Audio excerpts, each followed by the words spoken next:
আসসালামু আলাইকুম everyone, welcome back to my channel. আপনারা সবাই কেমন আছেন? আশা করি আল্লাহর অশেষ রহমতে ভালো আছেন। আমরাও আলহামদুলিল্লাহ ভালো আছি। তো এটা ছিল হসপিটালে আমাদের দ্বিতীয় দিন। তো এখন আমি ঘুম থেকে উঠে গিয়েছি এবং একটু ব্যালকনিতে গিয়ে বসতেছি, কারণ বাহিরে কোকিল পাখির যে শব্দটা এটা আমার খুব ভালো লাগছিল, তাই একটু বাইরে গিয়ে বসলাম। আর হসপিটালে তো তেমন কোনো কাজ থাকে না, একদম সারাক্ষণ বসে থাকা আর মোবাইল দেখা। আর আমি কাজ না করলে আমার কাছে একদম ভালো লাগে না। আমার নর্মালি চলাফেরা কাজ এগুলোর মধ্যে থাকতে হয়, তা না হলে আমার মনটা অনেক বেশি খারাপ থাকে।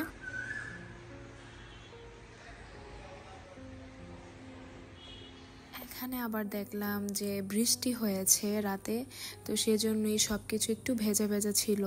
তারপর এই যে এখন মাম্মার খাবার দিয়ে গিয়েছে। এখন কিন্তু সকাল বাজে প্রায় 7টা, আর আমি একটু পানি নিতে এসেছি বাহিরে ফিল্টার থেকে। ফিল্টারটা রুমের বাহিরেই একদম কাছে। তারপর মাম্মার জন্য আমি চা করলাম। তারপর এখন মাম্মা এখানে রেডি হয়ে বসে আছে, কারণ হসপিটাল থেকে ড্রেস দেওয়া হয়েছে, কারণ মাম্মার একটু পরে সার্জারি হবে। তো সার্জারি শেষ করেছে প্রায় দুপুর 2:30টার দিকে। তারপর মাম্মা কেবিনে দেওয়ার পর মাম্মা অনেক বমি করেছে, তারপর ব্যথায় অনেক কান্নাকাটি করেছে। তো এগুলো তো আর ভিডিও করার কিছু না, আর এই সময়টাতে ভিডিও করে নিয়ে আমার মনটাও তেমন ভালো ছিল না। এটা ছিল একদম রাতের দিকে। তো আমি সন্ধ্যায় রোজা ভেঙে তারপর চার সাথে ভাইয়া কিছু নাস্তা নিয়ে এসেছে, সেটাই খাচ্ছি। আর এখন রাত বাজে প্রায় 3টা, মাম্মা ঘুমিয়ে আছে আল্লাহর রহমতে, এখন শরীরটা একটু ভালো। আর আমি বসে সেহেরি করছি। এই যে সন্ধ্যায় যে নাস্তাটা ছিল না, এখান থেকে কিছুটা রেখেছিলাম, সেটা দিয়ে সেহেরি করেছি। এটা ছিল সকালের দিকে। এখন আমি মাম্মাকে একটু খাওয়াচ্ছি, তারপর মাম্মাকে এখন টেস্টের জন্য নিয়ে যাওয়া হচ্ছে। তার ডক্টর যদি সব কিছু ঠিকঠাক বলে তাহলে আমরা ব্যাক করবো আর কি। তো এখানে একটা জিনিস আপনাদেরকে দেখাচ্ছিলাম, এটা হলো মাম্মা যে কেবিনটাতে ছিল, এই কেবিনটা অনেক সুন্দর ছিল এবং one of the best cabin ছিল এই হসপিটালের।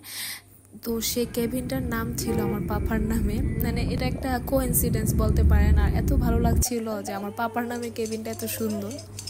তারপর যাই হোক, বাসায় এসে পড়েছি দেখেছেন। তারপর এখানে আমার ভাইয়ের ছেলেটার চুল কেটে দিচ্ছে আমার ছোট বোনটা। ওর চুলটা একটু শেপটা অন্যরকম করে কাটা হয়েছিল, তো সেটাই ঠিক করেছে। আর এখানে জামরুল আনা হয়েছিল, তো আমরা সবাই বসে এখন জামরুল খাচ্ছি। আর এখানে আম কাটা হচ্ছে। এখন যেহেতু আমের সিজন, প্রত্যেক দিনই আপনারা আমার ব্লগে আম দেখতে পারবেন। আর এই আমগুলো কাটা হচ্ছে আচারে দেওয়ার জন্য আর কি। তো আর এখানে তরমুজের জুস করে আমরা খাচ্ছি। তো এটা ছিল এর পরের দিনের সকাল।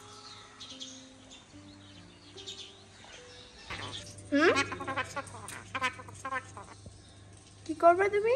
খাবার খাবে? খাবার খাবে মিঠু? তুমি কে? খাবার খাবো? আচ্ছা ঠিক আছে, তোমাকে খাবার দিতেছি, ঠিক আছে? মিঠু ওরি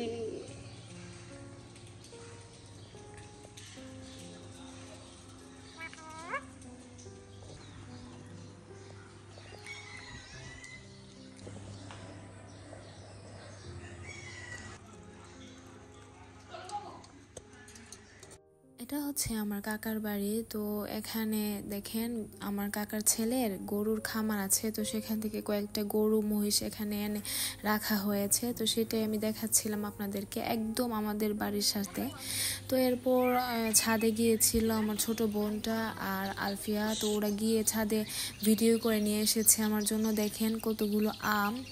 আমাদের 6টা আম গাছ আছে, 6টা না হলে 5টা হবে। আর এই যে একটা কাঁঠাল গাছও আছে। তো সে কাঁঠালও এবার ধরেছে। আর আম তো আলহামদুলিল্লাহ প্রতি বছরের মতো এবছরও আম ভালোই হয়েছে। তো প্রতি বছর তো আমি আমার ব্লগে দেখাই, তো এবছরও একটু দেখালাম আর কি।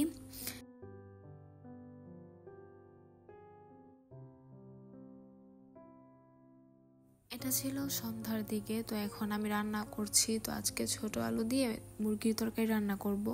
ছোট আলু দিয়ে মুরগির তরকারি খেতে কিন্তু অনেক মজা। আর এখানে ছোট আলু ভাজি করা হয়েছে, ছোট আলু দিয়ে ভাজি আর কি। তারপর পাপ্পার জন্য তিত করলা ভাজি করা হয়েছে। এখানে চা করা হয়েছে, আমি চা পান করছি আর রান্না বান্না শেষ করছি। ছোট আলু ভাজিটা আমার আপুমনি খেতে অনেক পছন্দ করে, তাই চেষ্টা করি আপুমনি যখন বাসায় থাকে তখন ছোট আলুটা ভাজি করার।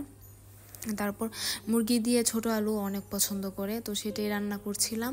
তো এই যে দেখেন মুরগিটা এখন আমি দিয়ে দিচ্ছি, দিয়ে কিছুক্ষণ মুরগিটাকে কষিয়ে নেব, তারপর এটার মধ্যে আমি আলু আর ঝোলটা দিয়ে দিব।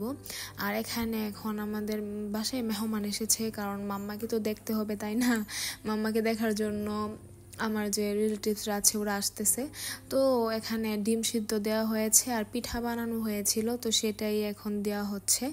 আর এই যে দেখেন আমার মুরগির তরকারিটা কিন্তু রান্না হয়ে গিয়েছে। এরপর আমি আম দিয়ে টক রান্না করব, তো সেই জন্য আমাদের গাছ থেকে 2টা আম পেড়ে আনা হয়েছে।